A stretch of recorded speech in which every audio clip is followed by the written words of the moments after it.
My name is Ashley Potley. My husband Lake and I are the owners of Ashes, Lashes, and Spa in Kuna, Idaho. Ashes, Lashes, and Spa is a small boutique day spa in Kuna, which is a small town about 10 minutes outside of Boise, Idaho.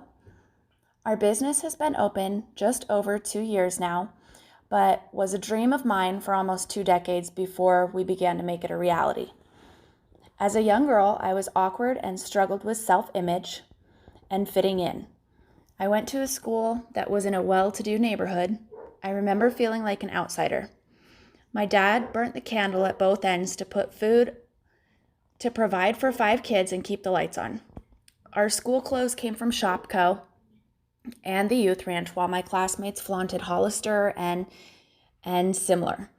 As a teen, I thought if I could just dress like they did and have brand name school supplies, then I would be happy. Don't get me wrong, I had a loving family and a happy childhood. I just wish I could feel better being me. I think this is where the idea of beauty as a career began. As I began 7th grade, I decided what my career was going to be. I sat down one night after school and planned all the courses I would have to take through junior high and high school, semester by semester, to achieve my goal. The plan was to graduate a year early, begin cosmetology school at age 17, and then work in cosmetology while going to college for a business degree. These were really specific dreams and plans for a 13-year-old, but against all odds, though, I followed that plan that I had made at 13, and I graduated a year early. While I managed to stay on track with my education goals, my social anxiety and self-image continued to struggle. So like many teens in high school do, I began to sneak out and party with my friends. I was a different person while I was partying. I was cool, confident, and anxiety-free. Once I graduated high school, party me had completely overtaken, and I forgot about driven, goal-oriented me. I moved out of my parents' house. Obviously, they had too many rules to follow, and so I moved in with my older sister. For the next year and a half, I worked and I partied. And as you can guess, this wasn't getting me any closer to my goals. I thought I was finally fitting in, but I wasn't. A few days after I turned 18, I found out that I was pregnant. And a couple weeks later, I had the epiphany that I could not raise a child if I was still acting like one. I lived with 3 other teenagers in what I can only describe as a constant party house. I chose to end the pregnancy, and I hated myself every day for it. I did not deserve a good life, and I was a bad person. Those are the thoughts that drove me into a downward spiral. Binge drinking led to ecstasy. Ecstasy led to cocaine, which led to meth, which led to heroin. At times, I lived on people's couches.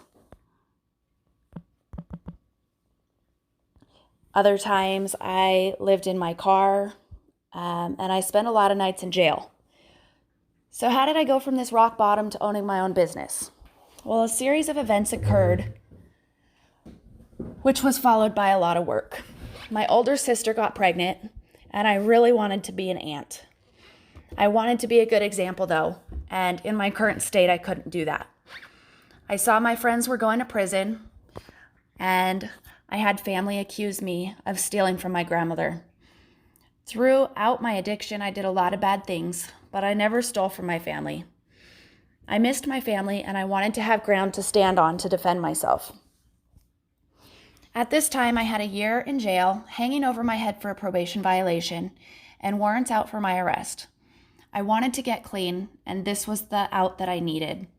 I turned myself in on October 17th, 2012, and I figured that a year would give me enough time to figure out how to rebuild my life. I would have been clean long enough. I should be able to stay that way once I was finally on the outside. As luck would have it, the judge had me take substance abuse courses and behavior change classes while I was in jail, and then granted me early release. I went straight to a sober living house, connected with a church, joined support groups, and completed my outpatient treatment. The real work was just beginning, though. Finding work with my record and rebuilding the trust of my family took a very long time. My addiction and depression cost me 6 years. I felt like I was really behind in life at this point, and I still really struggled with my image. I found work at a call center and began going to school at a community college for my business degree. I still had a lot of doubt and fear inside of me, and to fight that, I would write scripture or affirmations on my hand in the morning, and then throughout the day when I began to doubt my self-worth, I could read what I had written and use it to convince myself to keep trying. I met Lake 2 years into my sobriety in English 102 at the community college. Right away, we had hit it off. Lake has the mind of an entrepreneur, and he always encouraged me to follow my dream of owning my own business. After my first 2 years at the community college, I decided I couldn't stand to work at the call center anymore. I was ready for a serious change. At this time, Lake was on a temporary duty assignment in Qatar with the Air Force, and he would call on the daily to check in. On one of these calls, I announced to him I wanted to quit my job and go to school for aesthetics. I expected some hesitation and a lot of worries, but surprisingly, he was all for it. He told me to do what was going to make me happy and what was going to get me closer to my goal. So I quit my job. I took a semester off from the community college and enrolled in an aesthetics program. I went to school full-time and worked as a server in the evening to make ends meet. I landed my first aesthetics job a month out of school and was happier than ever. I went back to finish my degree at the community college and joined Phi Theta Kappa Honor Society for my last couple years. In 2016, Lake and I bought a house in Kuna, Idaho. At this time, I was still working on my business degree and working at the European Wax Center in Boise.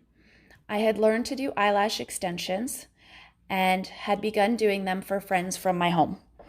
I would do homework in between clients while I was at work and then rush home for my clients at the house, and it was exhausting.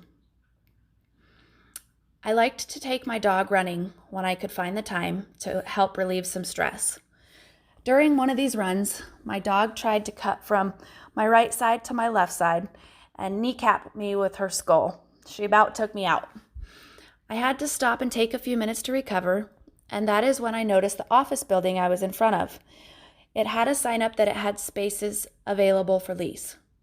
I still had the dream to open my own business, but I wasn't really sure that it was the right time. Still, I thought it sure would be nice to work so close to home and have all my clients in one place instead of commuting. I mentioned my ideas to a few of my clients just in conversation, and one said I should look into the Small Business Development Center to get my ideas moving. Lake and I decided to attend a free business base camp workshop. We began to think it may really be possible to open our business.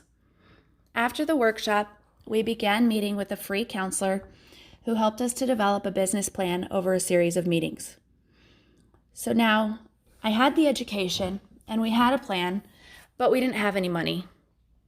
After Lake and I had begun to get serious, he had gone over my finances with me. He helped me decide to file for bankruptcy because it looked impossible that I would ever begin to be able to build my credit with the mess I had created during my addiction. In 2015, I filed for bankruptcy,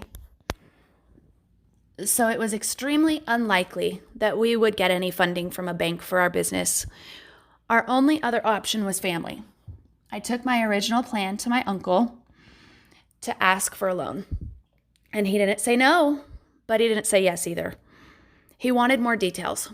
He told me that my plan lacked market research, estimated expenses, estimated revenue. He even wanted to know how much we would spend on toilet paper every month.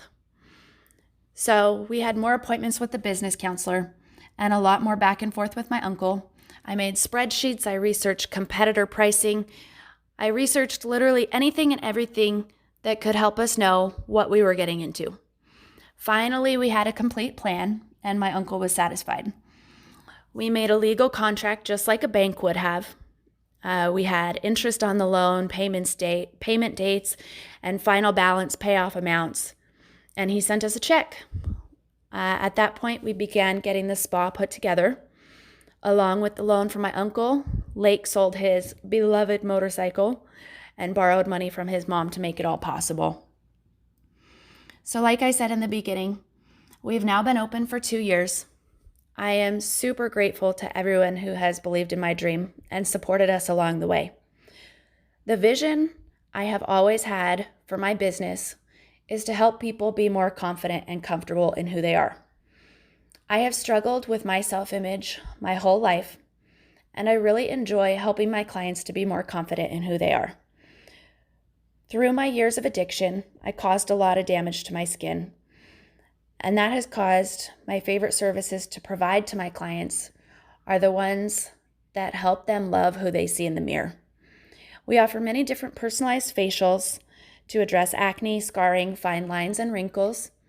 We specialize in eyelash extensions, which clients love because they feel like they can wear minimal to no makeup and just get ready and go. These are just a couple of the services we provide at Ashes Lashes and Spa. So, as I'm sure you already grasped from my story, I was the biggest challenge that we had to overcome to make our business come to life. Currently, though, I would say our biggest struggle is having the capital to really invest in marketing and supplies at the spa. We do well enough to pay the bills and pay our employees, but there are many things that we have to put off. If we were to win this business grant, we would use the money to improve our branding. We need new signage outside. We want to implement uniforms with our logo. The only marketing we are currently able to do is free social media posting. We really want to increase our marketing strategy. We currently have a nail tech, but no pedicure chair, so we would invest in a pedicure chair as our clients request it. We would increase our on-hand retail stock because we do sometimes struggle to keep the shelf full at all times. And last but very not least, we would save the rest to begin building up a down payment on our own building.